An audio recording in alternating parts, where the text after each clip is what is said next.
G'day and welcome to the Hunting Connection podcast. My name is Zach Williams and I am your host. Here we'll connect you with hunters, fishers and outdoor enthusiasts from around the globe. This podcast will share hunting and fishing stories, including past experiences, and tackle the tough hunting stereotypes our community faces. We hope to be a positive influence to those outside the community while also having a laugh along the way. Hope you enjoy the podcast.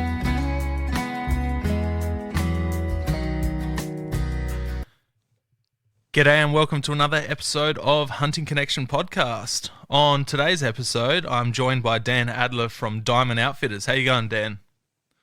Good morning. How are you doing, Zach? Morning for you, afternoon for me. Yeah, I know that time difference is a bitch. This is something that's been in the works for a while, and just trying to work out schedules and getting the time zones difference, because it's about 17 and a half, 18 hours time difference, I believe, and it's always interesting organizing with an American. I'm sure. I'm grateful for the time and excited to connect with your audience. Yeah, I'm excited too, man. It looks like you've done lots of cool things, and I'm very keen to get into it. But we'll jump straight into it. Where are you from? I'm born and raised in Arizona. So we're in the southwest part of the United States. We touch California on our western border. And I'm born and raised, which is kind of unusual. So a lot of Arizonans are transplants, but I'm born and raised. The only time I didn't live in Arizona was during my time in the military, where I bounced different places around the country and around the world. But other than that, Arizona is my home. I live up in the town called Prescott, which is at the south end of the Bradshaw Mountains at about 6,000 feet in elevation. And I live here with my wife, Terry, and my kids, Joshua and Rebecca. Beautiful. Like we were discussing before the podcast, I imagine Arizona being similar to our Flinders Ranges here in South Australia, just that dry, deserty, mountainy type. From photos and videos that I've seen, it's very similar terrain, which is pretty cool. And when I've posted photos up of the Flinders Ranges in the past, people have commented saying how it looks like that area, which is awesome. But you've got much more game in that area. We've got pretty much feral goats and cats, foxes, and rabbits out in that side. I assume you've got deer and javelina too, maybe. We're really blessed in Arizona. Arizona actually has what they call the Arizona Big 10. I'll see if I can rattle off all 10, but it's actually more like 12, because there's two deer. We have the mule deer and the Coues deer, or Coues whitetail, cow's whitetail for those that know how to properly pronounce it. And the mule deer are here actually at the house, so I can see those on our property on occasion. So the two deer, we've got the Rocky Mountain elk, which is there's three different subspecies of elk. We have the Rocky Mountain. We don't have them here at the house, but we have about 20 minutes from the house. We've got two species of sheep, both the desert bighorn sheep, the Rocky Mountain bighorn sheep. We have two species of turkey. We have the Merriam's turkey as well as the Gould's turkey. We've got javelina. We've got bison, pronghorn antelope, javelina, if I didn't already say it. And I think that's most of the Arizona Big Ten. I feel like I'm forgetting a couple. But, yeah, we're really fortunate here in the Southwest. In the low deserts, the southern half of the state, dry, arid desert. Northern half of the state, we got that Grand Canyon, the big ditch up there. And then between us and the Grand Canyon, we have one of the largest ponderosa pine forests in the world. So it's the sixth largest state in the union and has a really amazing diversity of game, from sea level all the way up to the highest point in the state, which is just under 13,000 feet in Flagstaff. That's awesome. So pretty much all year round, you've got something to hunt there, or is it pretty congested? We have seasons that are definitely heavy on the fall. So a lot of like our archery deer, some of our antelope, some of our mountain lion hunts and bear hunts, they come in August. And then the rest of the seasons really goes pretty strong through January, February. And then in the spring, things slow down a little bit. We go down to we have bear hunts in the spring. We have some bison hunts, some turkey hunts, a lot of oryx hunts, or what your listeners probably know as gemsbuck. Yep. And some aoudad or Barbary sheep hunts out west. So I live in Arizona. A lot of our guides live in Arizona, but our outfitting business actually covers Arizona, New Mexico, Wyoming, Utah, Nevada, and Sonora, Mexico, with our affiliate partners. So we have a large reach, but yeah, the majority of our seasons is like August through January, with a little bit in the fall or a little bit in the spring as well. And of course, I'm saying fall and spring, we're flip-flop from each other, right? So yeah. I'm in the middle of my summer. You guys are in your winter right now. So my fall is your spring and my spring is your fall. Yeah, it's our our winter solstice today, so the shortest day of the year, which is Yes, always good our fun. longest. Yep. That's wicked, just the amount of game that you guys have over there. So, an animal over there that's always interests me is it the Quadrumundi? Is that how you pronounce it? You've got them over there? We do, yeah. You'll hear people call them Cody's. You'll hear them called Cotamundis. Yes, they are. They are here in Arizona. They're native to northern part of South America and Central America. They gradually made their way up through, before Arizona was a state, into Arizona territory.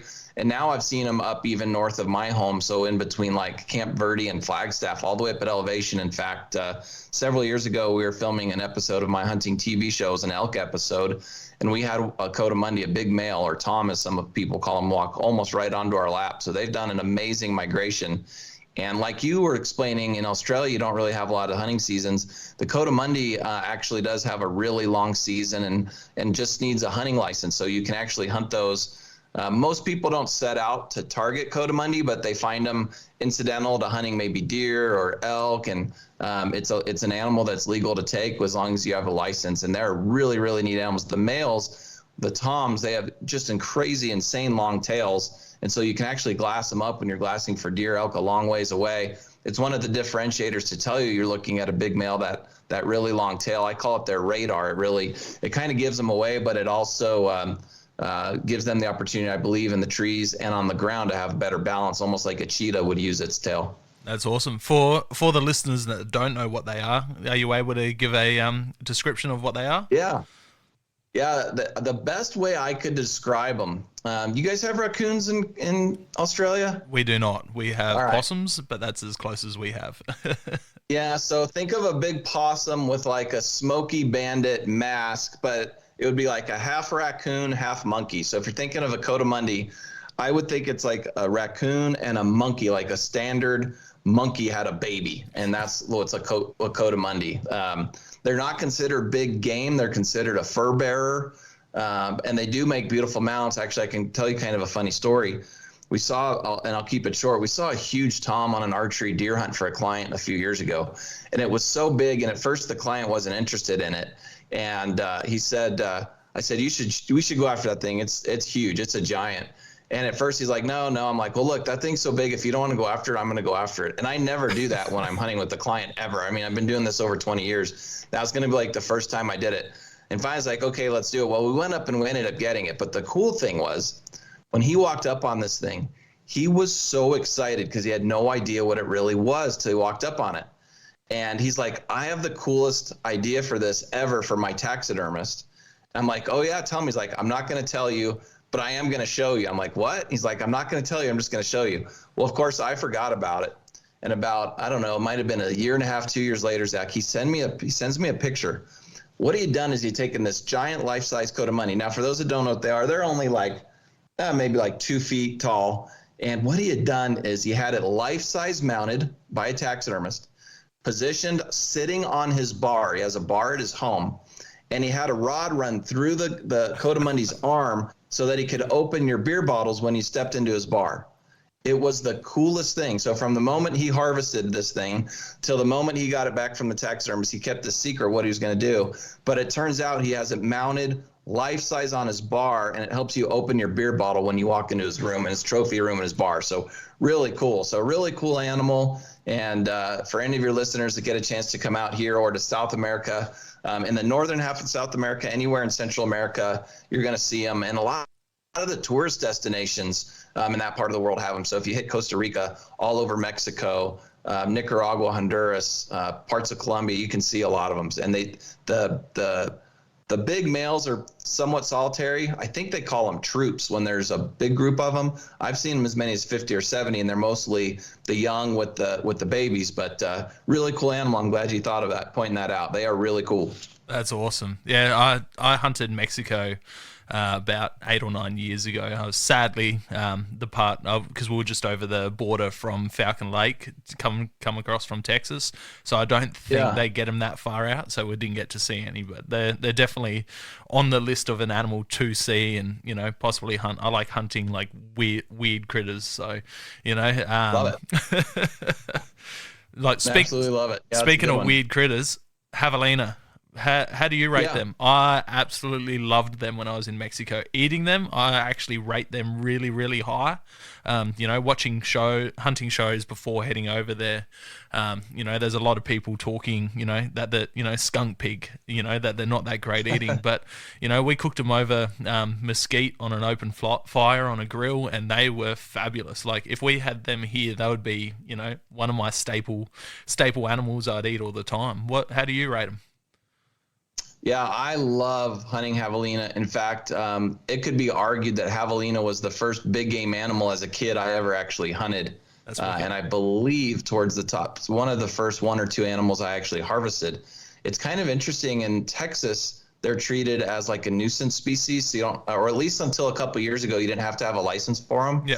That may have changed in Texas. It didn't used to. Now, but in Arizona, my whole life, hunting life anyways, last 20, 30 years, you actually have to get a permit from Arizona Game and Fish to hunt them, and you can only draw one tag a year. So it's a lottery style drawing, but you can typically get drawn for them for archery every time you apply, and rifles a little better than 50-50 in the drawing. That's another one of the animals I actually have here at the house. I love watching them, Zach. I love hunting them, especially for people that like try something new. I mean, certainly it's fun to hunt with them with the rifle, but as primary a bow hunter for me, and people that like pistol hunting or muzzleloader hunting, because of their poor eyesight, you can really, if you get the wind right, you can really stalk in close. They look kind of like a desert, what a lot of people would call a desert pig. They even have the snout on the front. But what's really interesting from the species perspective, they're actually not related to hogs at all. Their only living closest relative, I believe, in their genetic strain is the rhinoceros. So it's really makes no sense because they look nothing like that. But they are a really cool animal. Maybe 30, 40, 45 pounds live weight on a big one. They're not huge, but a lot of people who enjoy eating them out here, they'll do like something similar to like a Kahlua pig, what they would do in Hawaii. They'll bury it underneath the ground all day and slow cook it, or put it in a crock pot, or like you did, put it over coals and just let it really kind of slowly simmer. The problem, not the problem, I shouldn't say problem, where people say they taste bad or they don't like them is usually, like so many animals, in the breakdown process when they're skinning them. And what people, there's a javelina keep control of their family members, I believe they call them squadrons, with a little seal on their back, on the top of their back. It almost looks like a little nipple, and they have this musky scent that can be emitted from this nipple, and they'll put their heads to each other's hindquarters and rub the scent on each other.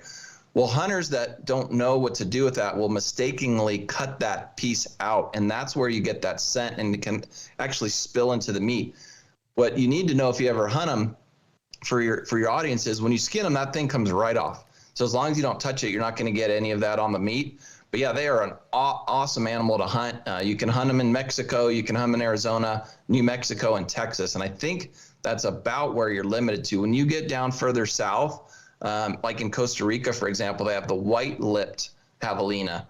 Those are protected, so it's a totally different deal. But they're up here, that's the javelina or the collared peccary.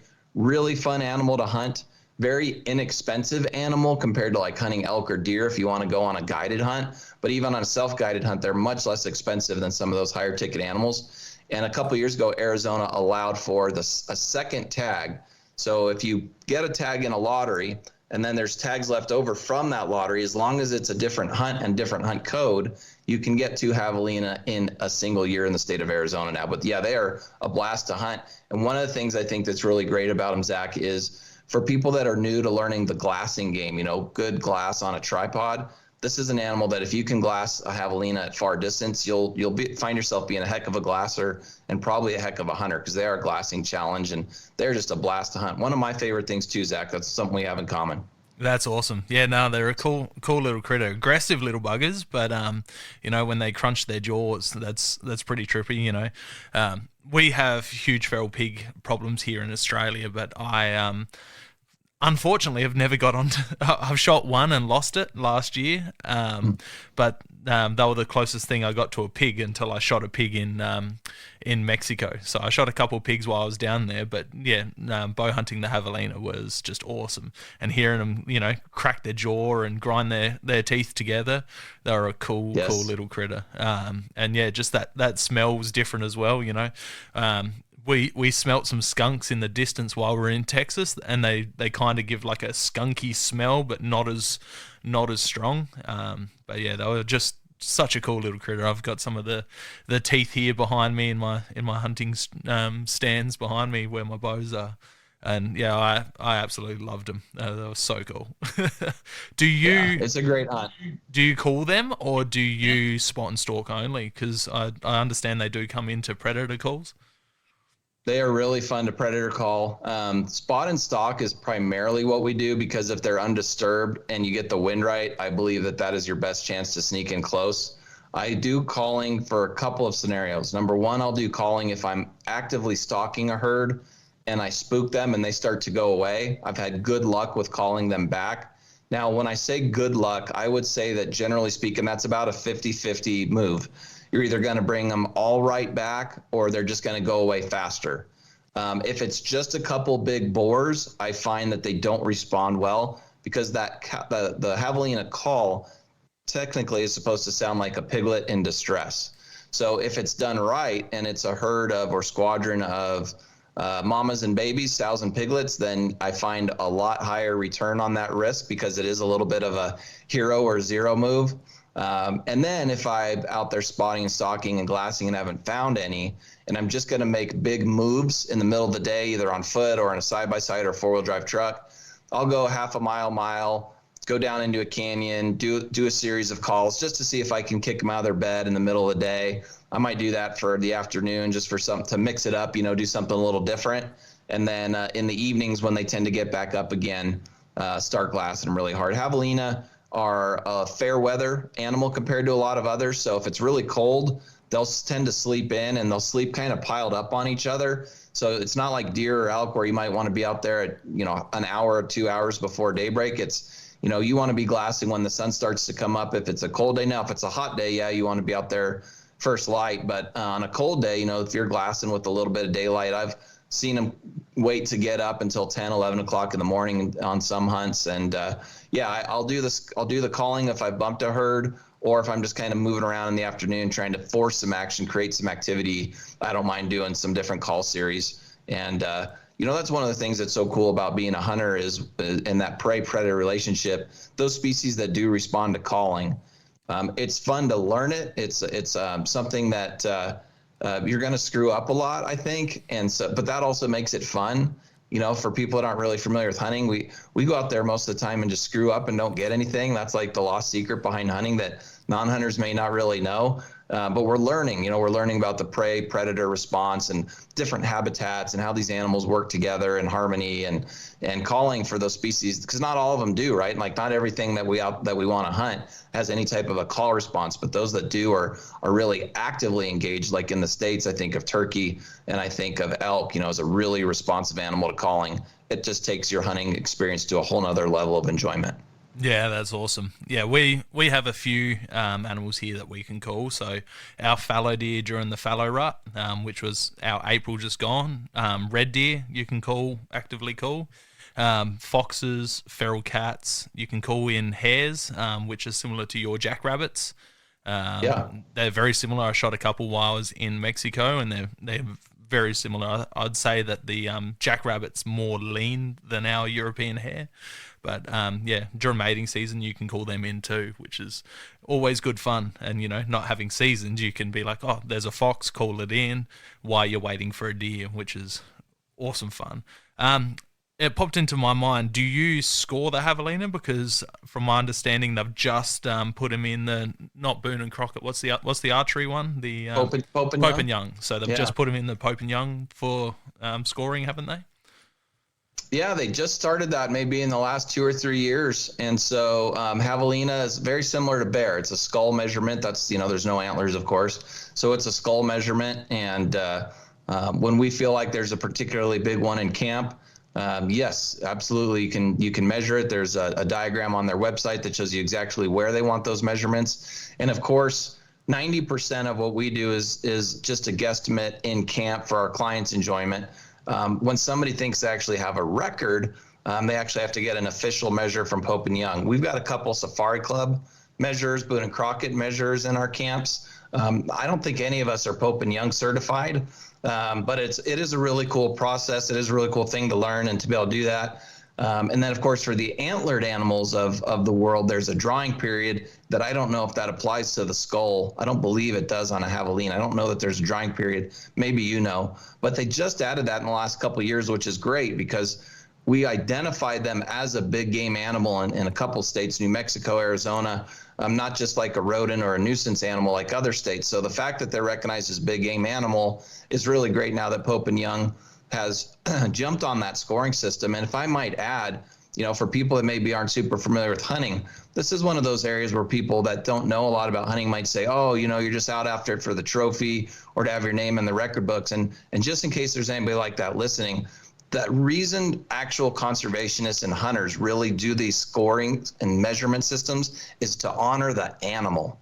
So if an animal is taken that is particularly old and particularly mature, the king of the mountain, so to speak, it's more about documenting God's beautiful animals that lived on this planet and putting in a book forever that is forever preserved than any of our hunters' actual egos. Now, I'm not saying that some hunters don't like the recognition, and that's okay too. But ultimately, what we're attempting to do in all these record books, whether it's Pope and Young, Boone and Crockett, Safari Club, is honor the animal, because once they're gone, they're gone. And if we don't document it, nobody would know the difference. So, yeah, it's really neat. They started doing that here in the last few years. And if you take a look on Pope and Young, you'll see people have responded to it and are sending in their measurements. Yeah, I reckon I heard it on the Meat Eater podcast. So, but something that you did bring up there with the scoring system. Yeah, the scoring system isn't so much, yes, it can be, mind my language, but a dick measuring contest for some people.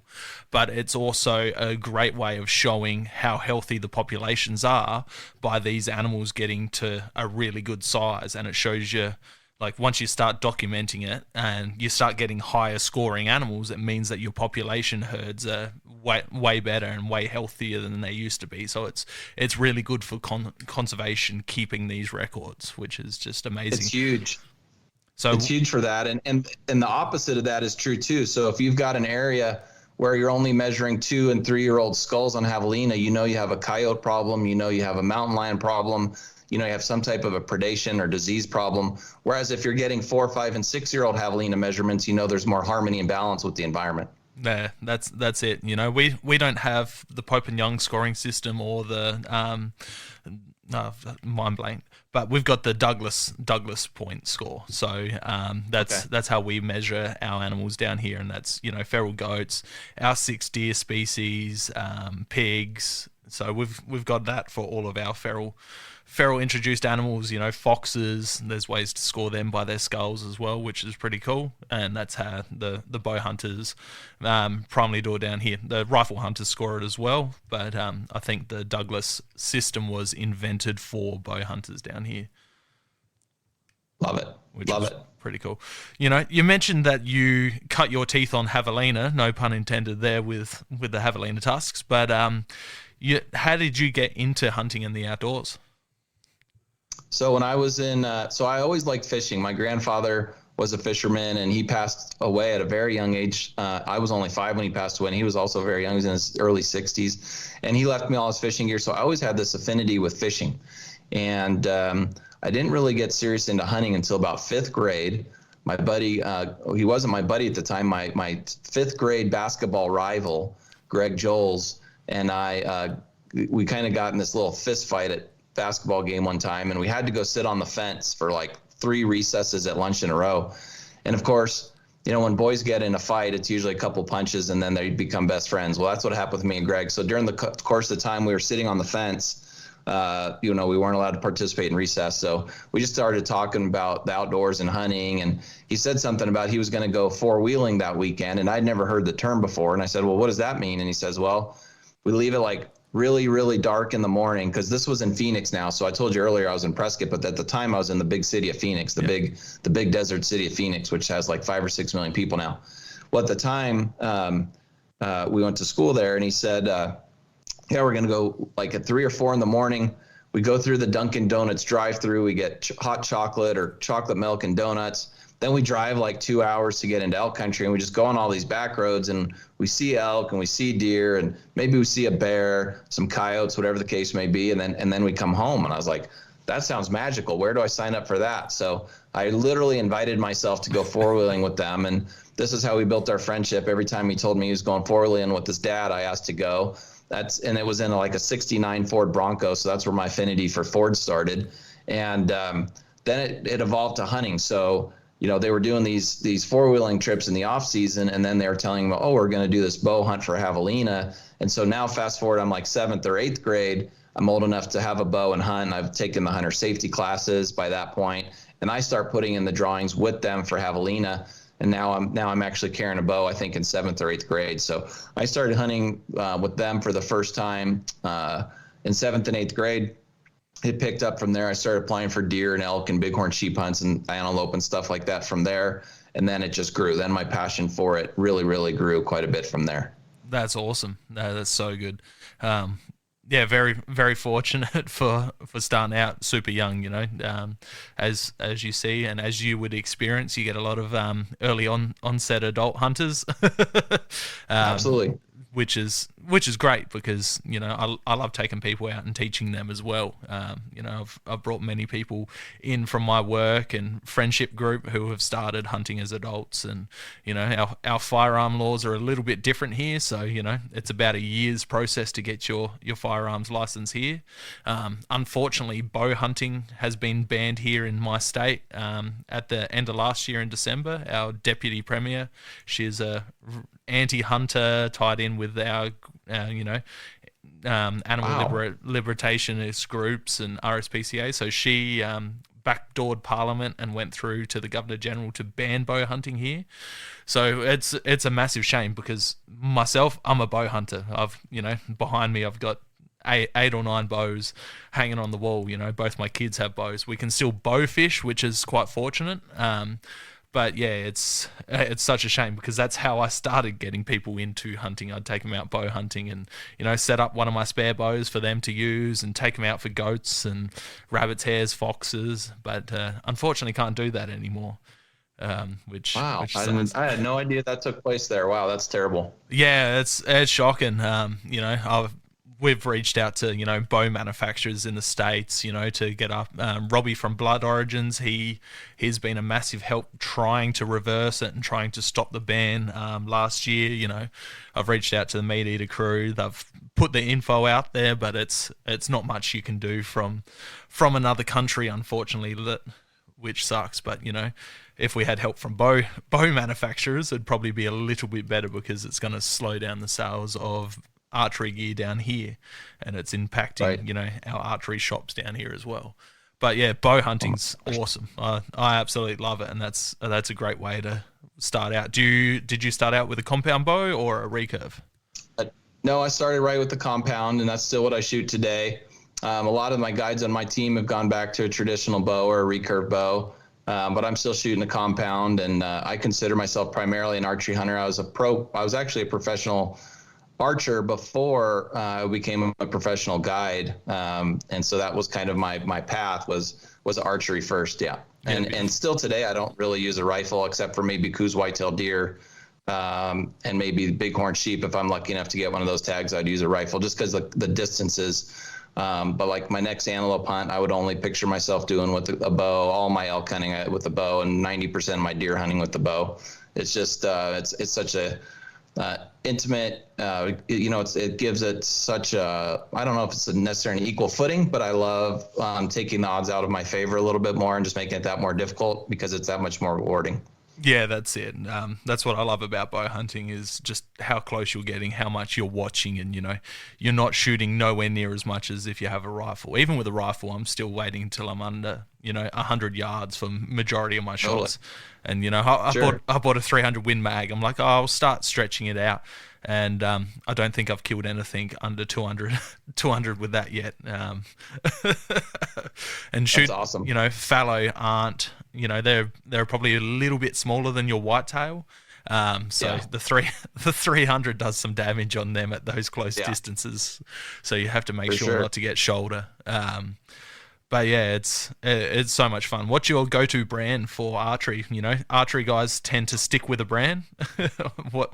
Yeah, so my first TV show was sponsored by Matthews for a lot of years, and then in 2020 I drew a really premium elk tag, and that was the first time I got introduced to Elite. Yep, beautiful. And so I started shooting Elite exclusively the last 5 years, and one of the things that I'm a big proponent of, because we're the largest elk guide in North America, is broadhead selection. Yep. And I'm a big advocate of the mechanical products that are out there now. But I will also say for elk, for buffalo, a couple others, I'm a big advocate for the fixed. So I think broadhead selection for the animal, for the bow, is really, really critical right now, especially if you're dealing like you are in South Australia with people trying to take your bow hunting rights away, or already taking your bow hunting rights away. One of the things that, you know, we want to do in North America to make sure we're doing everything we can is a high percentage of harvest on our archery shots. And so I'm a big proponent of doing what works best for your bow. Ultimately, the way your bow shoots really defines what broadhead is best. But I do tell people, you know, when people are coming on a hunt with me for elk, I'll say, you know, if you're used to shooting mechanicals for antelope and your deer and your coyotes and stuff like that, no problem, I get it. But if your bow shoots a fixed for the bigger thick skin game like elk, the bigger thick skin game like bison, not that they haven't been killed with a mechanical broadhead, but a good 125 grain fix seems to be a lot higher recovery rate. Yep. And my sample size is so much bigger because we guide hundreds and hundreds of hunters a year.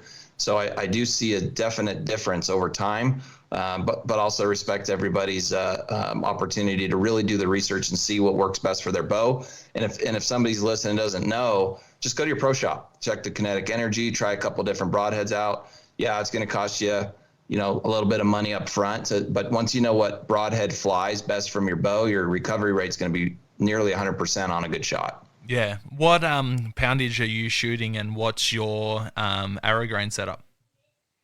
So I'm right now 100 grain broadhead. I think the total setup, actually, it's been a minute since I played with that. I want to say maybe in that 400. That sounds about right. I think it is carbon, fully carbon, and that is the Slick Tricks and Slick Trick broadhead. And there's another one that starts with S that I've had a lot of success with lately, but mostly Slick Trick's been my primary. Yeah, beautiful. And what's your total arrow weight? Sorry, you said about 400-ish. I think it's 425-ish, but I might be low on that. Yep. I haven't played with that for a long, long time. I have a pro shop here in town, and I joke about a lot of time about being more like the end user, just meaning I don't always go way back real deep in the shop, but I can tell you, to answer your question, I'm set at 71 pounds. Yep. That's about, I mean, the arrow performs at 71 pounds phenomenally for me. I could probably go up if I was doing a Cape Buffalo or your Buffalo there north of Darwin or south of Darwin, whichever one it is. Yeah. I know you guys have some really big Asian water buffalo that have been brought up there. I'd probably go with maybe closer to 80 if I thought I needed to do that. That being said, Zach, I've seen women and children shoot deer and javelina 35, 40 pounds.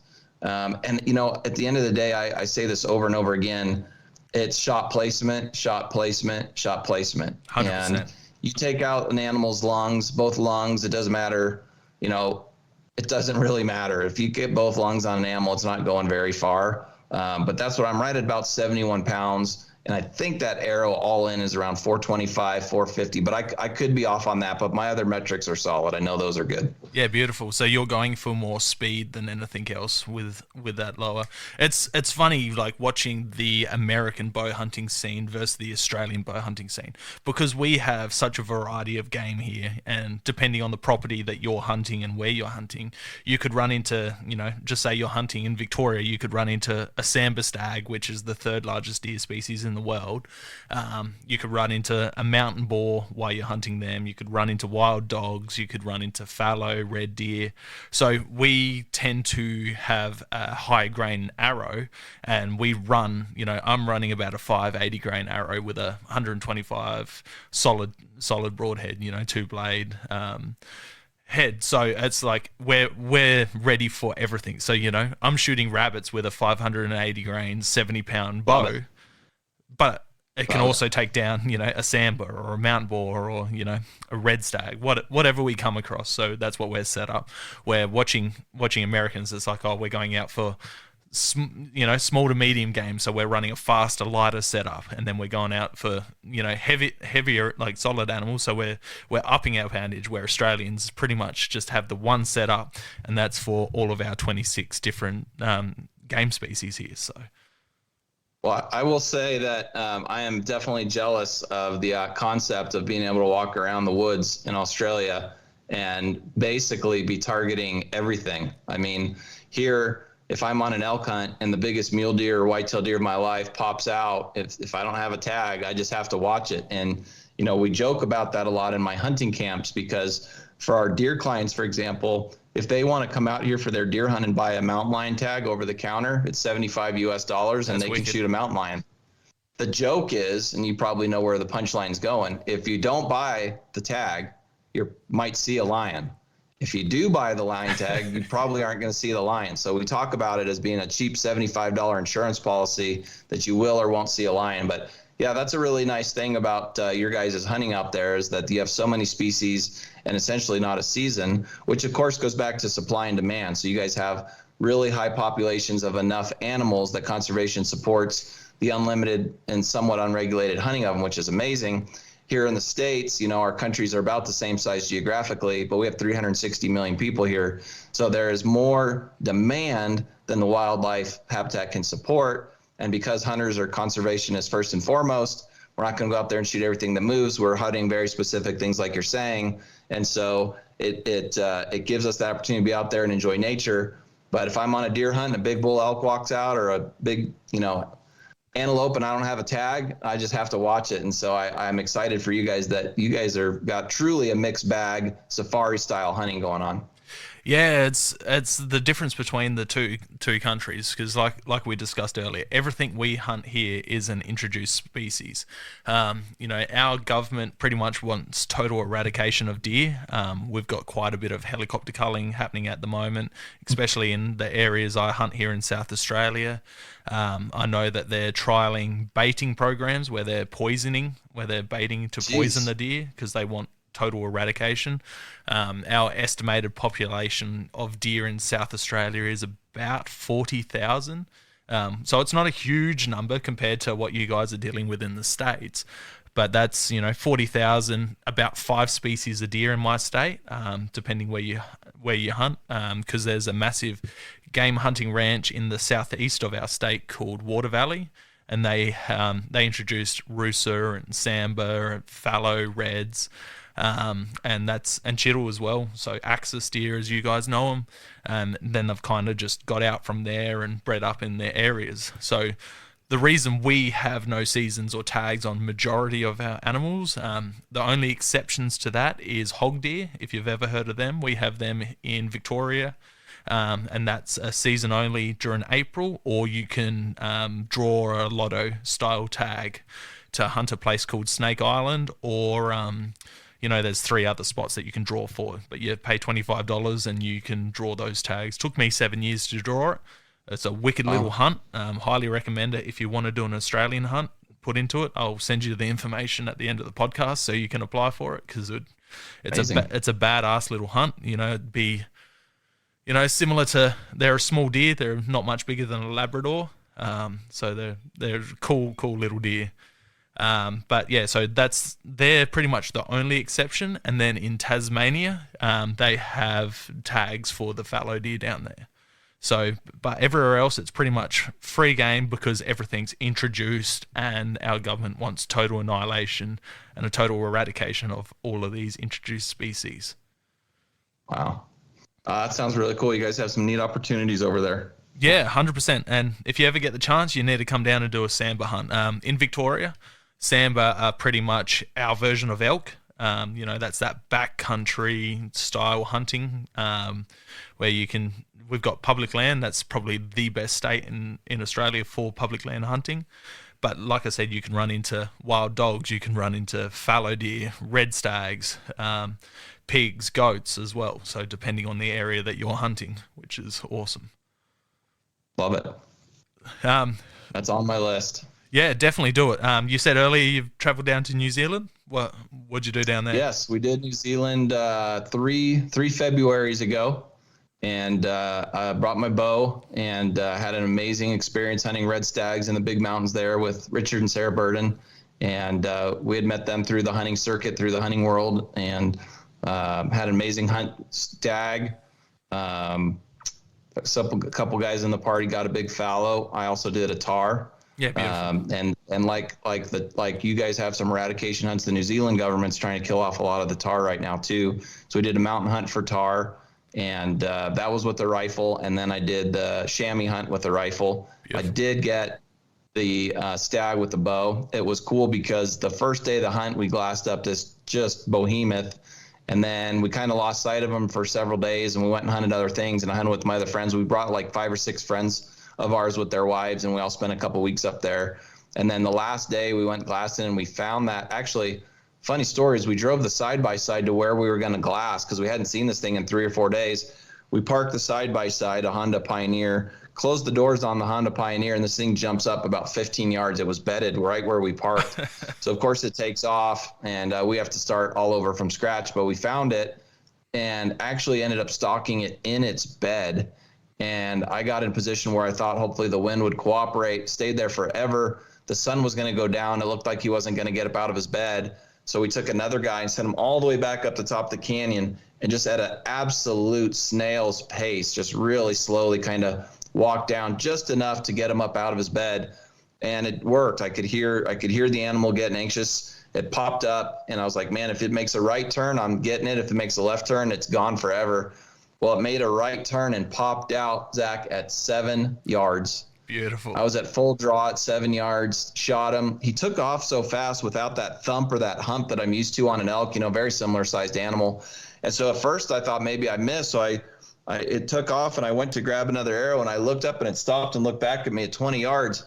And when I looked at it at first, it was like, man, there's nothing wrong with that thing. I need to get another arrow in it. And then all of a sudden it just let out, I won't do it here on my microphone because it'll blow your ears out, but it let out this massive cough, just a one-time huge cough, and literally right there fell over dead 25 yards from me. So shot him at 7. He went like 15, 20 yards, stopped, turned back, coughed, and fell over. And I was like, what just happened? That's awesome. Because that thing had been a ghost for like 7 days. Then we stalked it. And for those of you guys that bow hunt can imagine, rolling up on finding this animal again and then sneaking all the way into archery range, but having nothing but trees in front of you at 7 yards. I'm on one side, he's on the other side. He's got to come out on my side. Sun was going down. We were leaving the next day, flying back to the States. We weren't going to have a chance. Sent a guy on a, last second tactical mission, like just real slow, work your way down and see if that'll kick him out. And then he came out broadside, and God is good, and I made 7-yard shots. So, that was on a borrowed bow. That was on the rancher's bow. I practiced with it all week and got a broadside shot, took out both lungs right there. That's amazing. I've hunted New Zealand a couple times now. I went back about 8 years ago to the North Island chasing sika, unsuccessfully, but went over for my 30th 2 years ago, and got myself a couple of tar, which is just backcountry hunting, and it's freaking amazing over there. How do the tar compare to your sheep species over there? What's the difference between them, like hunting wise? Yeah, so I think the main difference, I would believe, is all of the tar, I believe, fall under the goat species, right? Yeah, they do. Yeah. And then all of ours fall under sheep. So one is a capra and one is a obus. In any case, we have the desert bighorn. So we have the fanaz, the big 4 here. That's the 4 North American wild sheep. So that's going to be your Dall, your Stone, your Desert, and your Rocky. But you also have the Fannin in there. You also have the California subspecies, the Mexicali subspecies of the desert. But those are the big 4. And they are kind of the pinnacle of the North American hunt. So white-tailed deer is the most popular animal to hunt in North America. But I would argue that any of those 4 sheep are kind of like the crowning achievement of any Western big game hunter. I will also add something, a great quote, a very dear friend and patriot, Greg Stubbe, gave me many, many years ago. I've stolen it many times and given him credit for it. There is I'm going to say a misconception in the States. I don't know about in Australia, but there's a big misconception in the States that these sheep hunts are only for the rich. because if you're buying them for a guided hunt, yes, they can be extraordinarily expensive because they're extremely limited in supply. So it's just an economic equation, supply and demand. But I will tell you this, if you meet somebody who has been all you four of those just broke up more there. than once. Just cut out for a second. Okay. We back? Yep, we're back. It just cut out. No problem. It said, I was just saying for those. Go ahead. Go on. Yeah, so that kind of pinnacle achievement, those four sheep, and what I've found is that there's this misconnotation of sheep hunters as only, really being elitist or only wealthy can afford sheep hunting. So this great quote that was given to me a long time ago is, you're not a sheep hunter because you're successful. You're successful because you're a sheep hunter. And what I'm trying to get to with that is, it's the mindset to be successful on sheep, one of the smartest animals on the North American continent, or at least the most coveted on the North American continent. It takes a lot of work, a lot of pain, a lot of sweat, a lot of blood, a lot of tears. Yeah, there's always going to be a couple hunts around North America for sheep where there's a couple that are certainly easier than others, but ultimately this is kind of the crowning jewel of what we do in North America. And I've just found that stereotype is often wrong. If you meet somebody who has the slam of wild sheep or multiple slams, you'll find that they're actually sheep hunters because they're successful people and they have that mindset. That's awesome. Sheep hunting is a mindset. Sheep hunting is one of those sports or activities that you want to quit the first day. You want to cry in your sleeping bag every night. I've done a few sheep hunts in the lower 48. I've been part of a few Dall sheep hunts in Alaska. Most of the time, you're either hot, dry, and miserable, or cold, wet, and miserable, and you're questioning why you're doing it. And that's what makes it so special, right? If we get uncomfortable in a deer stand, we climb out of the deer stand in Kansas, Wisconsin, go back to the house, have a hot cup of coffee. If you're out off the grid in sheep woods, you've been dropped off by a super cub and you're out there for 10 or 12 days, where your tent that you're living in is nothing more than a burrito shell, a tortilla for a bear. And that's where, you just really find out a lot about yourself. You find out a lot about the people that are around you. Anybody that ever gets the chance to hunt one of the North American sheep, I would encourage you at the highest level to do it. And it's not just a really expensive thing that you have to go buy these really expensive hunts. We have lotteries for them. That's one of the things my company's known for, is helping people get these lottery hunts for next to nothing in cost. And you really want to learn about the North American conservation model, study our 4 North American wild sheep. That's awesome. What would you say? I know they're not the easiest animals to draw, but what would you say out of those 4 species is the easiest one to draw versus the hardest one to draw, for those listeners in Australia that don't know much about the North American species? So the desert bighorn sheep is the hardest to draw overall. You can still hunt desert bighorn sheep without a draw in Mexico. You can still hunt Rocky Mountain sheep without a draw in Canada, and in certain units in Montana, if they're still doing the non-draw tag. It's a very low success type hunt, but they offer unlimited tags. And the Dall sheep in Alaska and Northwest Territories is still over the counter, but there's a lot of these places are moving towards a draw. Yeah. And then you've got your California bighorn, which is a subspecies of the desert that's only available in the state of Nevada. And so there's some opportunities for draws. Most sheep draws are what they consider once in a lifetime draws. So once you draw it in Arizona, you can never draw it in Arizona again. You could draw it in Utah or Nevada, but not Arizona, just because the amount of people that want to draw them far outnumbers the amount of supply. I will tell you this, somebody in our house has drawn a desert bighorn sheep hunt this year. We don't know who. I'll tell you why. The Arizona draw results are not out, but on Tuesday they started charging credit cards. Okay. And we have a charge on our credit card for desert bighorn sheep. Now, I have the most points in my home at 21, but my wife, who this would be her second hunt ever, has a few points, and my son has been a hunter his whole life. He has maybe 7 or 8 points. But because I use the same card for all of our applications, I don't know which one of us drew this truly once in a lifetime pinnacle achievement type sheep hunt. So pro tip from North America's largest outfitter, who didn't even do this for himself, learn from my mistake. If you're going to put multiple members of the same family in a draw, use a different credit card for each person. So if the draw results are significantly later then when your credit card gets hit, then you'll at least know what person drew something.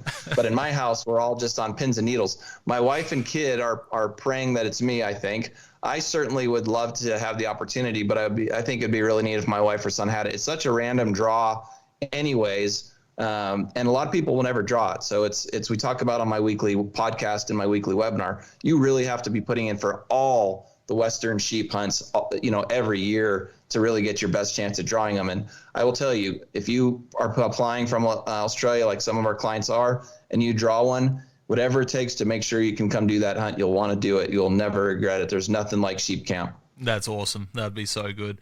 And would you say, I'm not sure what your experience with them is, but Aoudad, Barbary sheep, would you say that's the poor man's sheep for, someone traveling from Australia to come and do? That's relatively easy to come over and hunt because they are an introduced species over there. They are. They're an introduced species that we have draw tags for them in New Mexico, and you can hunt them over the counter in Texas, and they are a blast. I've personally successfully hunted them twice for our TV show. They are beautiful. They're completely different than the North American wild sheep, with completely different horn structure.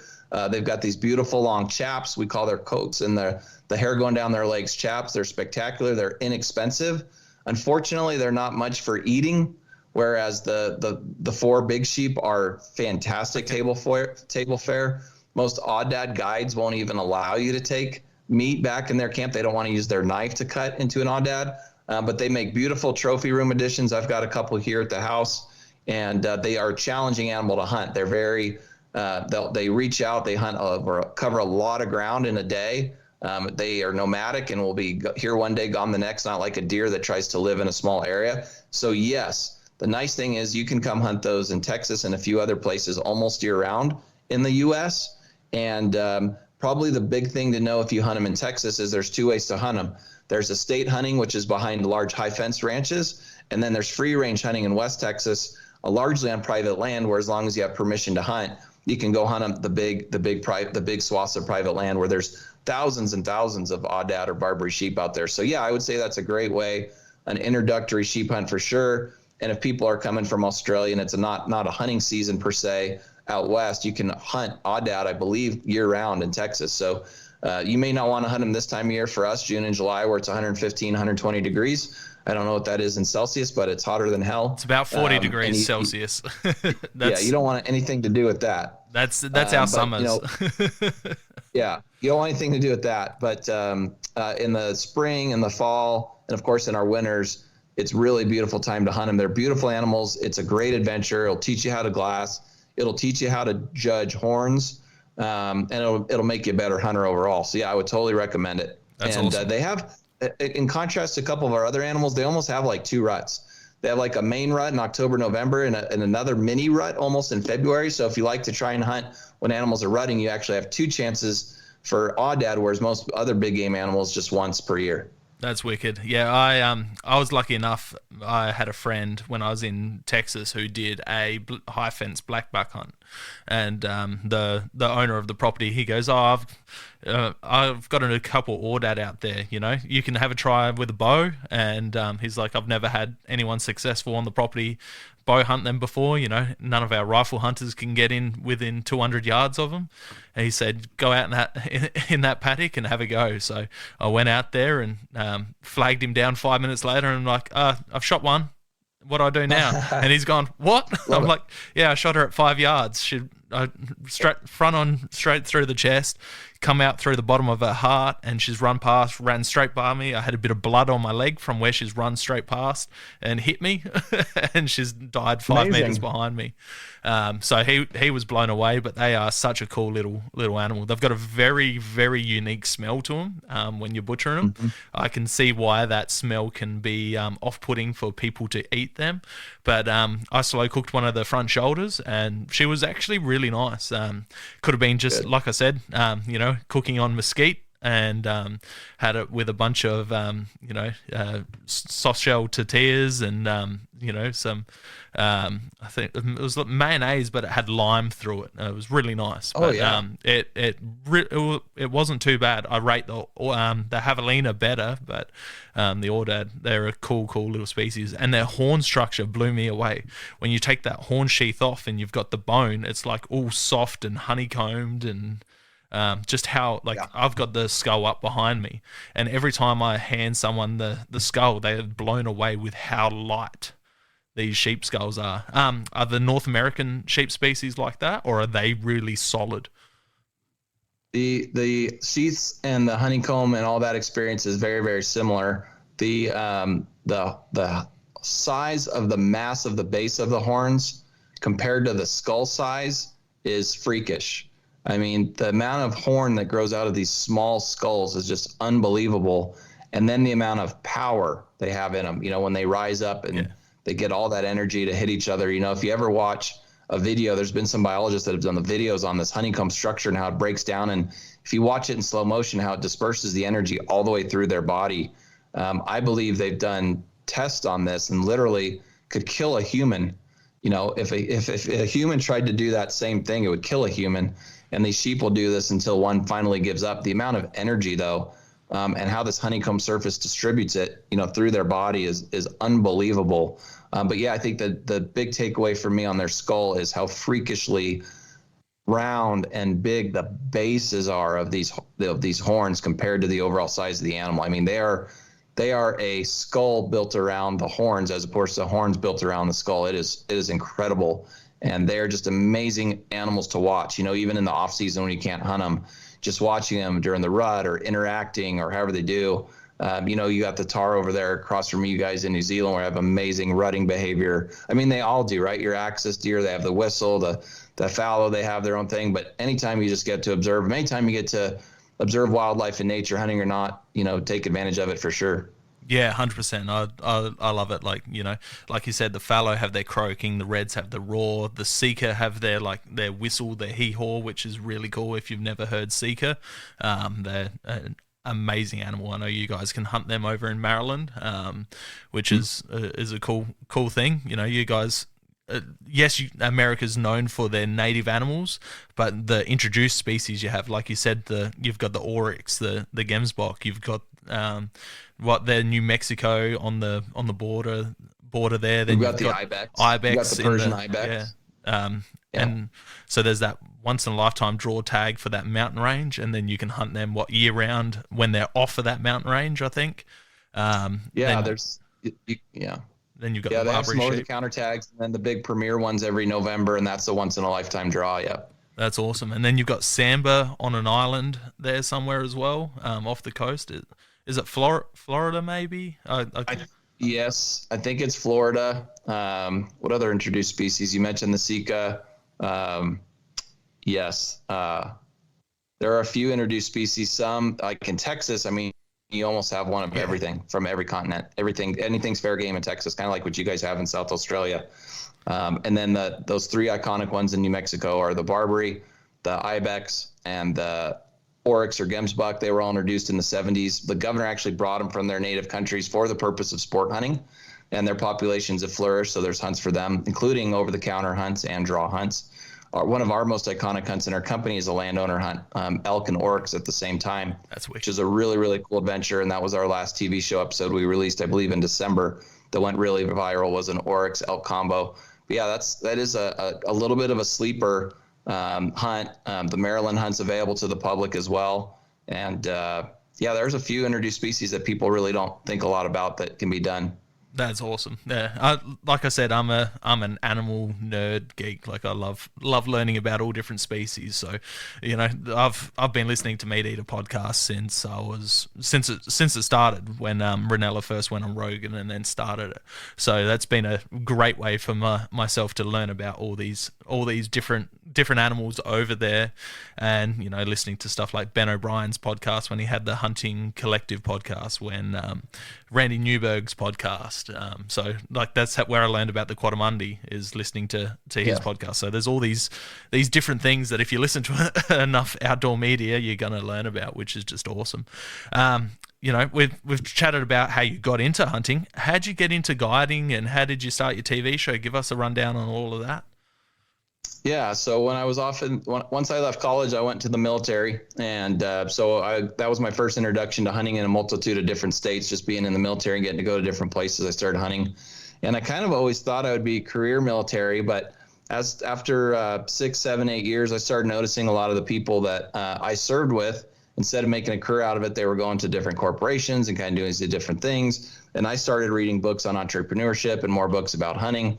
And I actually went on a guided hunt while I was still active duty that went very, very poorly. It was the first guided hunt experience I ever did. It was in Colorado. And I remember leaving that camp. I was like, man, if I ever got out of the military, I'd go start a guide business. The customers deserve better than this. Wildlife deserves better than this. The industry deserves better than this. And I didn't really think much about it. And then like 2 years later, I was like, I'm getting out of the military and I'm opening Diamond Outfitters. And I remember people saying to me at the time, they're like, oh, that's really fun. That sounds great. What are you going to do for work? Like, what are you going to do for a real job? And I'm like, what do you mean? And they're like, no, you can't be an outfitter and like full time in the West. Like there's not enough work. And I'm like, oh no, I'm going to do it full time. I'm going to figure it out. So my wife and I started, it was just me, and she was a physical therapist. And this is 2005. So 20 years ago. And slowly but surely, we just built it up. My clients harvested some incredible animals. They told their friends. We started adding team members to Diamond Outfitters so that we could grow and scale. And 20 years later, North America's largest outfitter, all because of great clients, great conservationists, great hunters, and great guides. My wife left the physical therapy industry here 6, 7 years ago now to come over full time. My son's involved in business. And right now we have a little over 60 guides. That includes our full-time and our part-time staff. We hunt 6 states, 2 countries, and then are growing our Diamond Worldwide portfolio. So we do Arizona, New Mexico, Wyoming, Utah, Nevada in our hunt club. And then we also have a partnership in Kansas as well. And then Sonora, Mexico, we do some desert bighorn, some mule deer, some Coues deer, depending on the year. Real heavy Coues deer presence just about every year down there. And so I got into it, and then I just went all in and never looked back, especially now. We're way too far in. We got really aggressive with our hunting club here in the last 5 years, which has allowed hunters to be able to apply and hunt in more states without having to pay expensive outfitter fees when they draw through our zero outfitter fees hunt club. And we just keep growing because we have great staff, great guides, and great clients. Like, as you can imagine, just clients telling people, hey, if you're serious about going on a guided hunt, these are the guys you have to go with. My staff's told me we have like a 4.99 average on Google. We have like 1,800 10-star reviews on our own reviews. We have like 300 on our website right now. We've had really, really good clients, and they just keep telling all their friends and family. That's awesome. That's so good. So 20 years into the guiding game. How many of the hunts, you said you've got 60-ish staffers. How many hunts are you personally guiding each year, you reckon? So only 4 or 5 years ago, that number would have been 10 to 12, maybe 6 years ago. Now with the size and scope, I'm down to sometimes 1 or 2 and sometimes 0. Yeah, wow. Now, when I say that, what I'm saying is I haven't had my own personal client for like 7 to 10 days straight. Instead, what I've done is my wife and I will jump in my truck and we'll go to each of these different hunting camps, and we'll go out for each or some clients for like a day, and then we'll have dinner with them and then on to the next camp, because our camps are spread out now again across a lot of states. So, our busiest guys, like my full-time staff, they can do as many as 18 to 25 hunts in a year. Just because the way our schedule is, 18 to 25 weeks out of the year hunting. That doesn't include the scouting, doesn't include the marketing season or travel for that, or them just taking off for themselves and having some downtime. So we keep them cranking. But yeah, I am not, my clients actually nicknamed it the rubber chicken circuit. When I'm just kind of going from camp to camp and shaking hands and having dinner and maybe going out and glassing for a day. And then as the business has grown, my phone doesn't stop ringing. So it's, somebody's got to be doing that too. And so while we're leveraging that more now, as we've hired individual assistants for my wife and for myself, we've leveraged that a little bit. At some point, even the best conversation, they get to a spot where they're specifically talking about hunting, not admin, and they need to speak to the outfitter. And that's where I come in for sure. Yeah. Beautiful. And then you asked about the TV show. Yeah, the TV show was because I think it was probably, well, I know when it was probably 2008, 2009. I'd done a lot of public speaking at Wild Sheep Foundation, a couple of the other trade shows that are big in North America for hunting conventions. And it was through that I met some connections that were filming, and they said, hey, if you like public speaking, you'd probably be good on camera. Said, sounds like a lot of fun. We started doing that, started having some success. And then I won the Safari Club International Hunter of the Year Award, which was a really big deal. I'm not saying that to pat myself on the back. It was a really big deal because of the people I surrounded myself with. And as a result of that, I gave a very large keynote speak at the Wild Sheep Foundation. And during the course of that evening, I was seated at the table of the Best of the West. And the Best of the West TV show at the time, 2009, 2010, was the most watched hunting show in Canada and number 4 in the United States.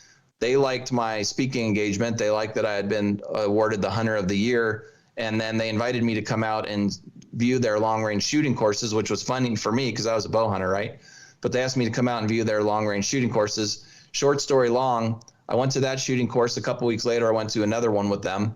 Then 6 weeks after that, I'd completely rewritten their entire long-range hunting curriculum, and I changed the name from long-range hunting, changed the name to long-range hunting and ethics. And then I started teaching their curriculum around the world, including New Zealand, Argentina, Ireland, Africa, a few other places. And we just continue to grow that TV show. So I did about 10 years. I did many dozens of episodes for them. And then when that show kind of started going off the air more towards an internet-based deal, my old cameraman from 10 years ago and I started filming our own Diamond Outfitters television. So it's always been something I liked. I like that it makes it's an additional challenge, because if you're really going to do it at a high level, even if you have a good shot, if the cameraman doesn't have a good shot, so it creates that whole other dynamic.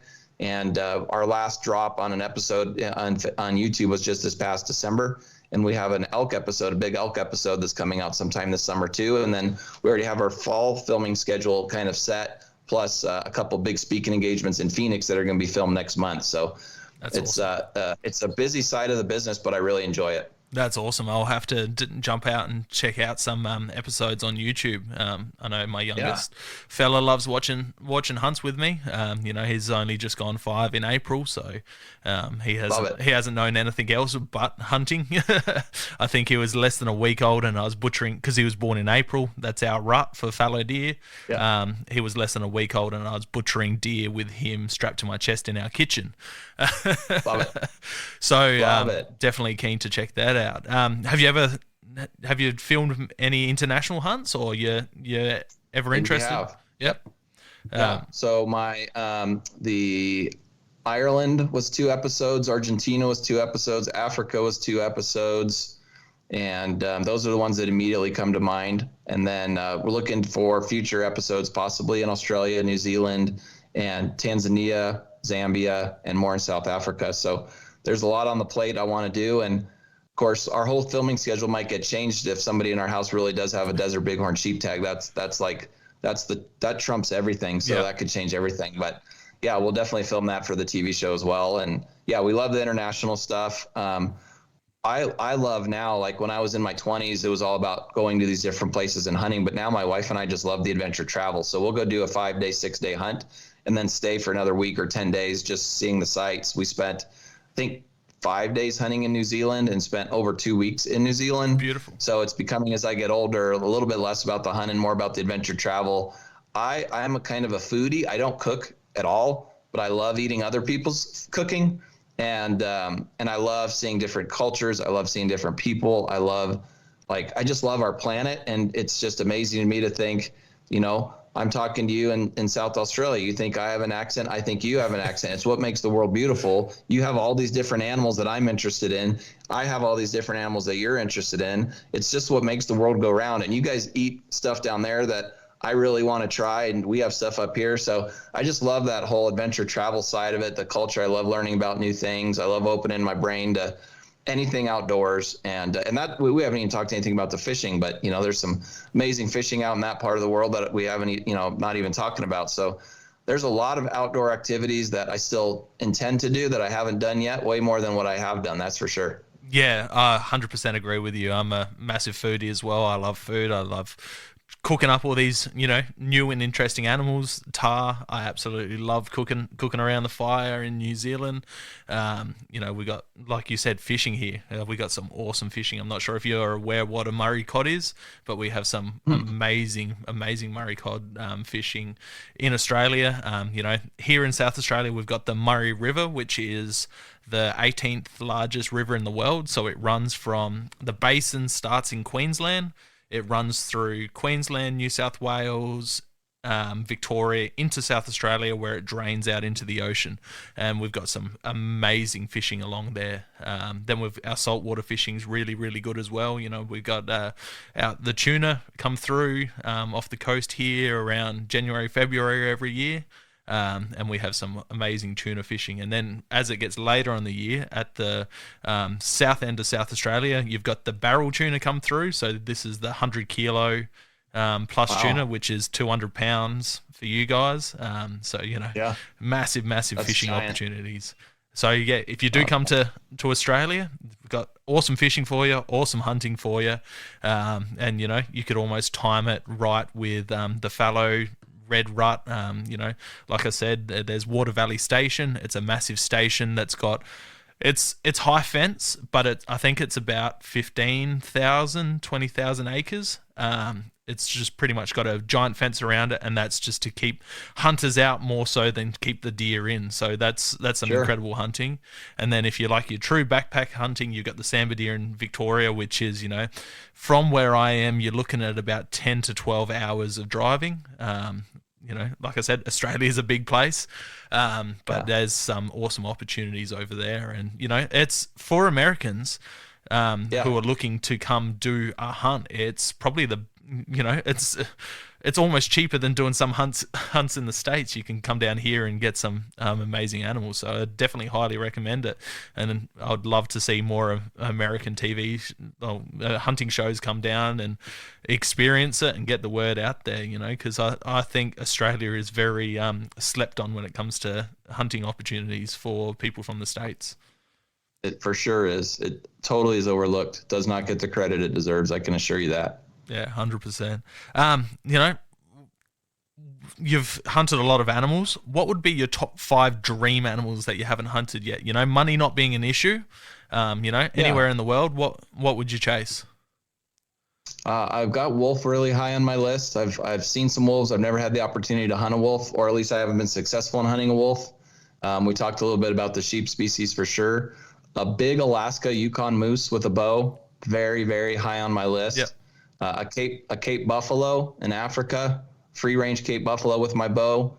Also, a really, really big 45 to 50 inch jet black sable is at the top of my list. Wicked. And then there in the northern part of your country, those big water buffalo with the bow would be up there too. So that's more than 5, but that's kind of my dream 5 or 6 right now. Yeah. That I definitely dream about at night. Like I literally dream about them. I've got several outfitter buddies sending me pictures this summer of some really big sable and sable antelope. And that when I was in Africa, I didn't get to hunt the sable. I did get to hunt the kudu and a few of the other iconic African animals successfully, but did not get to hunt the sable then, did not get to hunt the Cape buffalo, even though my son and I watched big Cape buffalo bulls come into our water hole. They weren't on the affordability index 11 years ago. They're still expensive now, but I'll figure a way out to do it. And those are definitely some tops. What about you? What are your top 4 or 5? That's wicked. Just before I jump into mine, have you seen bentang or here in Australia as well? Yes. They're a very overlooked species. They're expensive to hunt, but they are like our buffalo are awesome looking animals, but the bentang are just absolutely gorgeous. Their coloration and like the big bulls get the coloration that they get are gorgeous. Plus the scrub bulls here too. Yep. Yeah. I think when I make the trip, it won't just be for one thing in beautiful. Australia. That's for sure. Beautiful. Yeah. Well, my top 5 is never ending. It's probably more like top 500, but sure. But yeah, top 5 North American animals would probably be pronghorn antelope are high up there. Black bear is very high up there. Moose would be high up there. Elk, and yeah, probably mountain lion Uh, I like, down here we don't really have the predators you guys have. Americans are scared of Australia, and I don't know what for. Yes, we've got some venomous snakes. That's about it, predator-wise. You guys have mountain lions, coyotes, wolves, black bear, brown bear. I reckon it's far more dangerous hunting up there than it is hunting down here. I'm sure of it. That's wicked. You said you're not much of a cook yourself. Does your wife do most of the cooking? And if so, what's your favorite thing that she cooks with wild game? Yeah, for sure. My wife and my daughter are the chefs in this house, and my son, I would definitely be in fourth place. It's hard to beat a good medium rare backstrap from an elk, moose, or sheep. Yeah. I would also put on that list. We like to take our bison and grind it, and then we'll grind some bacon with it, and then make a burger patty, and then right before you finish the patty, put a big cube of cheese right in the middle. Oh, yeah. Those would be my first 3 or 4. And then something that's overlooked and often thrown away is ribs. Okay. Take the ribs off of a sheep and cook them over a campfire and just keep glazing them with barbecue sauce every now and then, and don't overcook them. Those fall off the bone good. Probably the most underrated animal, they're not native, but the most underrated animal that you can eat on this continent is that gumsbuck. It's that oryx. That is 10 out of 10 table fare. Big thing with wild game, as you know, is just not to overcook it, number one. Number two, when people talk about, well, that such and such animal was really gamey, I have found that most of the time, if they're eating an animal that tastes really gamey, it didn't die a clean death. So maybe it was shot and ran off for half a mile or lived overnight. Typically, any good game animals with a good, ethical, clean shot, it's really not going to be very gamey. Maybe with the exception of something's really, really, really rutted up. But for me, any of that stuff that's not overcooked is at the top of my list. And as I said, those medium rare elk, moose, or desert bighorn sheep steaks would be my top. That's awesome. That's so good. Bear's really high on my list to try, and mountain lion. I really want to try mountain lion. I've heard good things. It's just we have a lot of them both here in Arizona. It's one of the most popular hunts we guide for, and it is underrated table fare for sure, both the bear and the lion. What's the non-resident tag situation when it comes to bears and mountain lions in where you are? Yeah, so in Arizona, a non-resident can come and buy a hunting license for $160, and then they can buy a non-resident mountain lion tag for $75, and a bear tag, I believe, is $150. So you're all in $150, $210 for like $350 is all your licenses, yeah, US dollars, and those are over the counter, so there's no draw. And then my team, what we do on the professional outfitting side is we have our mountain lion hunts are typically done with hounds. So you ride either on a mule or on a horse, and then the dogs do their thing.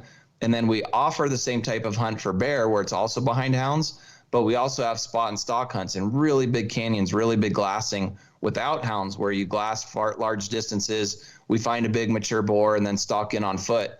Arizona actually has the highest density color-faced bears in North America. So we don't have the most bears in North America, but we have the highest density per capita of color-faced bears. So in addition to like jet black bears, we have black bears that have like a big white chevron on their chest.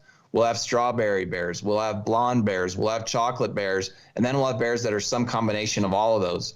In fact, some of our big boars with that real chocolate look like brown bears or grizzly bears if you look at our website. So that's really nice that we have some of those over-the-counter opportunities where people can come during a hunting season and hunt.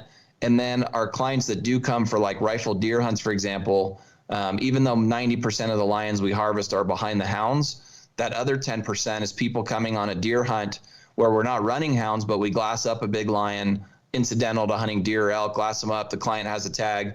We go harvest it, get the meat to the butcher, get the taxidermy, the hide and cape, and then we go back to hunting deer or elk. So yeah, it's relatively inexpensive for what the trophy value is, and the opportunity to go over the counter in the West is a big deal. Now, do you have 2 seasons for bear over there? Is it a fall and spring season? It is, yep. So we have a fall season for spot and stalk and with hounds, and then the spring season is spot and stalk only, no hounds. There's no baiting of any kind for any species in Arizona for bears or any other wildlife.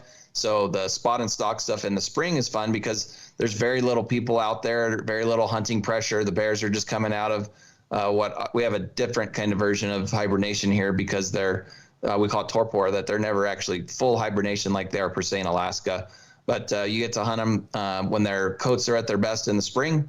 And in the fall, you get to hunt them on August, September, October, November season, which is still phenomenal. The only difference there is that you do have other hunts going on sometimes, so it can be a little bit more crowded woods compared to the spring. That being said, I think the fall hunts factually are more successful. So Okay. you can't really go wrong either way. It's just nice to have tags out west that are still over the counter. We have archery mule deer and Coues whitetail deer tags over the counter in Arizona still too for non-residents. So there is a lot of hunting opportunity for non-residents. And I get this question a lot on my show. International, you don't have to be a United States citizen to hunt anywhere in the West. You're treated as a non-resident, whether you're in a different state or a different country. So it's simply a non-resident. And one of the things I got to mention this real quick. So my first introduction to Australian people was very young in my career in the military. And we had a lot of deployments, a lot of different exercises. And I've always said, for the record, since we're recording this, the Germans and the Aussies were two of the most fun people anywhere in the world I ever deployed to. And that's not saying that everybody else wasn't fun, but I cannot hang with you guys when it comes to your ability to go all night and then go hunting at the crack of dawn. I have some Irish friends that did the same things. They want to go to the pub till 2 or 3 in the morning, come back, have about an hour and a half nap, and go climb up these mountains while they're chugging beers, smoking cigarettes, and I'm like trying to be healthy and like dying, and they're passing me on the mountain with the beer in one hand and a cigarette in another. I'm like, that was just my Irish buddy. But anyways, I've always enjoyed the Aussies. You guys, your culture, your spirit, your energy, and then just our political, not political alignment, but the Aussies and the Americans have always helped each other so much through thick and thin. I've just always enjoyed your culture, and I'm looking forward someday to my first trip down there. I made it to New Zealand, and we didn't make quite the trip over the Tasman Sea there, but it's going to happen here in the next couple of years. It's actually number one and number 2 on my list is Australia right now for a place I haven't been to. So it'll happen sooner than later, and I'm bringing my family when I go, and my bow, by the way. Beautiful. Well, I can't offer you, trophy hunts, but I can offer you a good time and, good drinking companions and, Right. show you around the countryside. So when you do come down here, shout out and we'll have to organise something, even if we organise a trip across the border to go chase some samba or something like that and try and knock off your first Australian deer species. That would be good fun. Count on it. Count on it. Be careful what you wish for. I might just call you and tell you I'm on my way. Beautiful. Well, I'm looking forward to the day, mate. Yes, sir. Me too. I've heard that the Aussies have quite a name for themselves in the military. My mate that just So much fun. came down from Maine, he said the same thing. And then other people I've met who have served overseas, they're just like, every time we run into Australians, something wild happens. 100% fact. So, we're getting towards the end of the podcast now. How do you see the public views on hunting and hunters over where you are? Yeah. So here in the States, we say about 10% of the population hunts. About 10% of the population is not interested or is even anti-hunting. And so you've got 10% who hunt, 10% that purposely don't or against it. So for us, it's a really big deal because there's 80% haven't made up their mind. And so it's thanks to shows like this. It's thanks to ethical hunting practices. It's thanks to people who go out there and do it right, that 80% in the middle will decide our fate in this country. Right now, we have organizations within the United States that are considered animal rights activist group. I will take that a step further and say a lot of them are actually domestic terrorist organizations who take their protests too far and actually want to hurt people. And I will say that middle 80% is going to make the difference in how we talk about conservation, how we talk about organic meat and its health virtues, and getting outside and getting kids outside and away from screens and things like that. So that's kind of where we're at. We are seeing hunting under scrutiny politically very heavily in my state. They just tried to take hound hunting away in Arizona from the bear and lion guys, which would be devastating to the bear and lion populations. They would overpopulate. Their populations would then get diseased and plummet. We've seen it time and time again. We would also see that the animals that are around them, their populations would go out of balance if we stopped hunting them with hounds. And we saw some similar initiatives in Colorado that fortunately were voted down. on the other side of that, though, they started putting wolves in Colorado. They started adding to wolf populations in Arizona and New Mexico. And it's not being done with science. It's not being done with good, sound science. It's being done on emotional votes. You see it in Yellowstone. Anybody that's ever been to Yellowstone National Park in Wyoming 20, 30 years ago, especially before the giant fires, the harmony there was so balanced. The right amount of elk, the right amount of deer, the right amount of moose, the right amount of sheep, the right amount of wolves, the right amount of bears. I'm forgetting some species. Now you go there, you basically might see elk. You might not, you probably won't see much moose, almost none. You get lucky to see a deer here, a deer there. You'll see a lot of bison, but the wolf population and the grizzly bear population is so out of balance, so out of harmony, that it's devastating that state. It's devastated Idaho. It's devastated parts of Montana. It's devastated northern Michigan. It's devastated northern Wisconsin. So hunters are having to get educated, and we're having to educate the non-hunting public. We're not just a bunch of screw ups out there drinking beer, shooting everything that moves. This is all very regulated, purposely regulated, because we're conservationists first, and we only want to hunt the species that have an overpopulation. We eat the meat, we take care of the cape, we take care of the horns, nothing goes to waste. So 10% are vehemently against it, 10% do it. And it's my job, it's your job, it's every citizen's job of their country to get that middle 80% to at least say, hey, maybe hunting's not for me personally, but I understand the conservation value of it. And, keep in mind too, I talk about this all the time, for that middle 80%, Zach, or even that 10% that's against hunting. I mean, if you eat chicken, turkey, pork, cattle, lamb, whatever the case may be, you are killing that animal. You're just paying somebody else to put it down. But if you stopped eating that animal, there'd be no business for that farmer anymore, and they would go do something else. So whether you personally hunt for your own venison, your own food, or let the farmer kill it for you, you're actually still part of that equation in that middle 80%. So it's an awareness, it's an understanding. And then really what it is, as you know, is if we can get those people from that 80% that haven't made up their mind to go on a hunt with us, to go fishing with us, and to see it's really not about the kill. It's about the celebration of freedom and being outdoors and enjoying friends and family. And if you happen to catch a creel of fish, you happen to get your elk or deer, well, that's a bonus. And now we've got a full freezer. But really, it's just about getting outside, getting away from your job, getting away from school, getting away from it, and just take in this beautiful, beautiful planet. Our two countries are so spectacular. Both of our countries have a huge variety of different habitats to go look at. You've got the Great Barrier Reef, for Pete's sakes, one of the most iconic natural spots in the world, one of the main reasons why I want to go there. And so that middle 80% will dictate what happens next. And our job is to educate them, and then even better, get them out in the field. Maybe they want to try it, or maybe they just want to hang out and camp. But once they get a piece of it, once they see it, they're all in. Yeah, I'd 100% agree with you. It's very similar here. I'd say maybe 5% of the population over here hunts. 5% are really anti-hunting, as you've seen with the bow hunting ban here. The ones that are, it's probably even less than 5% for the anti-hunting crowd, but they're very vocal. We've got a few people here that have pushed so hard that they've got kangaroo leather imports banned to certain places. They've pushed for like Adidas to stop using kangaroo leather for their, basketball shoes and all of that type of stuff, because they're pushing that kangaroos are an endangered species and they're struggling. But there's more kangaroos here than before white settlement, which is just insane. Especially in rural country areas, you drive down the road, there's probably a kangaroo dead every 10 foot, because they've been hit by a car. It's Wow. absolutely crazy numbers. People going out, and the professional shooters are shooting, few hundred a night, maybe more. And Wow. the meat's getting used for dog food, but now with leather imports and places like Adidas stop using kangaroo leather, and places like California banning the import of kangaroo leather from Australia, it makes our populations worse. Farmers are having more issues.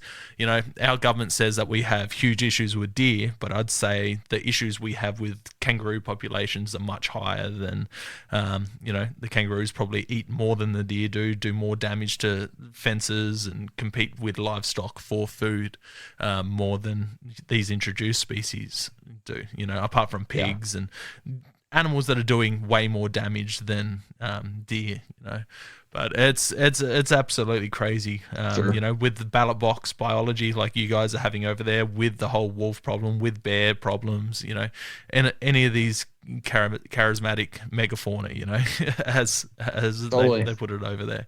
Anything that's cute and fluffy, you get these crazy Californias and all these people in the bigger cities that have never actually seen these animals apart from on David Attenborough, and then they've got names and they've got families and personalities on these shows, which just makes it horrible for us. And as we know that, you can shoot one of these animals and they'll be right next to their quote unquote loved ones, and their loved ones will look past them. Okay, he's gone, and they keep moving on feeding. Like there's no, human emotion of sadness or loss. It blows me away. But it's just one of those things. And I think you covered the next question is how we'd change it. And that's just how hunters and outdoorsmen present themselves in the media and everything, as you covered, which is awesome. Final question, what is hunting to you? So it's my lifestyle. So it's not a hobby. It's not a sport. It's who I am. I mean, I am a hunter. I am a predator. And it's become my business. I didn't set out to be North America's largest outfitter. That was never my intent. Our company has, I think, 6 or 7 different species in the top 20 in the record books all time. I didn't set out to do any of that, but we've had wonderful clients. That's amazing. So it's my entire professional identity is as a hunter and as an outfitter. My son today's his 19th birthday. That kid has never had in this home store-raised beef. I mean, he's only ever had venison for 19 years. My 16-and-a-half-year-old daughter in this home, we've never bought awesome. Store-made beef. We like our bison, we like our elk, we like our moose, we like our deer, we like our antelope. It's a healthier lifestyle. It's healthier living. It's clean eating, and it's where I get my spiritual connection. I mean, I'm a man of God, but I can get a lot more out of being in nature than going to a congregation. Not that I'm opposed to it. I do both, but I'll be out there at 3:30 in the morning, waiting for the sun to come up. The elk are bugling around me, and I can see God just as equally there as I can in any sanctuary. So it's a spiritual thing. It's just who I am. I mean, I am first and foremost a hunter, but I'm a nature lover and a conservationist, and they all just go hand in hand and harmony. And it really is everything. And if the world went batshit crazy, I'm glad that I'm a hunter. I'm glad that I know how to set a camp and build a fire. And now more than ever, feels like those skills are diminishing. So I'm very grateful that I found this, or it found me in the 5th grade with Greg and his dad, as we discussed earlier. That's and it's just been nonstop ever since. That's awesome. And that just shows you, take a kid out hunting, whether it's your kid or not. You had the opportunity as a 5th grader to be taken out hunting, and look where it's led you. It's yes. Like you said, I identify as a hunter. People ask, like, I'm not interested in sports. If we've got the Australian AFL here, like our football league, and soccer's pretty big, and basketball, all of these other things. I've never liked it. I've been a hunter since, I was born. My grandparents would take me out from 6 months old, camping, hunting, and fishing, and that's all I've ever identified myself as a outdoorsman, as a hunter, and that's and anyone that meets me or knows me, it's the first thing I look at any opportunity to bring up hunting in a conversation with whoever I meet. Absolutely. But that's awesome. I really appreciate you coming on the podcast, Dan. And it's been a long journey to get here. I'm thankful that your team have contacted me and put us in contact, because this has been an awesome chat. I didn't know too much about you apart from what your team had sent through, and it's been awesome to get you on, and I look forward to meeting you someday in person, whether it's me coming over there for a hunt or you coming over here. So you're always welcome, you and your family. It'd be awesome to get you over here and give you a rundown of what it's like here in Australia. That sounds great, Zach. Pencil me in. It'll happen someday. Beautiful. If people want to come do a hunt with you, where do they find you? Where can they find your show to watch? And you said you also have some podcast stuff as well. Yep. Yeah. The fastest way to get to us is a few places. If you just want to go to the internet, diamondoutfitters.com is our big company. Our hunt club, which is really good for Aussies, is ZeroOutfitterFees.com, all one word. Instagram, it would be DiamondOutfitters_ZOF, which again stands for Zero Outfitter Fees. So DiamondOutfitters_ZOF, or my personal one is Diamond Dan Adler. So Diamond Dan Adler. And then Facebook too, Diamond Outfitters /Zero Outfitter Fees. We're on all that stuff. And happy to connect with any of you guys. It'd be awesome to connect with more Aussies. You guys are amazing. Amazing culture, amazing people. A lot of respect for you guys and what you're doing for the world and for your own country. Well, I know that, North America is high on most Australians' hunting lists. So, having someone and a program like you with the programs that you're running, it sounds like it's very doable for Australians. And, just chatting about the prices of bear and mountain lion and all of that, it sounds like it's pretty affordable as a non-resident, coming from Australia to do. So you guys listening, if you want an overseas hunt in North America, contact Dan and his team. It sounds like he's the man, Dan the man. Thank you so much. All good. I really appreciate you coming on, and it's been an awesome chat. I know it's getting late there in the afternoon for you. I got to get ready. I've got all my guns and bows sitting right next to me. We're going to go do some bow hunting target practice out on the block that we got my son's bow there, and meeting up with a friend and his son, so getting them out, gonna teach them how to make little campfires and little shelters and that while we're out there, and just have a good old boys weekend. So we've got to get packing for that. So thank you very much, Dan, for coming on, and I really appreciate the chat. Thank you, Zach. Easy, mate. Catch you later. Cheers. Thank you for joining us on another episode of Hunting Connection Podcast. We hope you've enjoyed our discussions and gained valuable insights into the world of hunting, fishing, and the outdoors. To stay connected with us and never miss out on an update, please be sure to follow us on social media, all at Hunting Connection Podcast.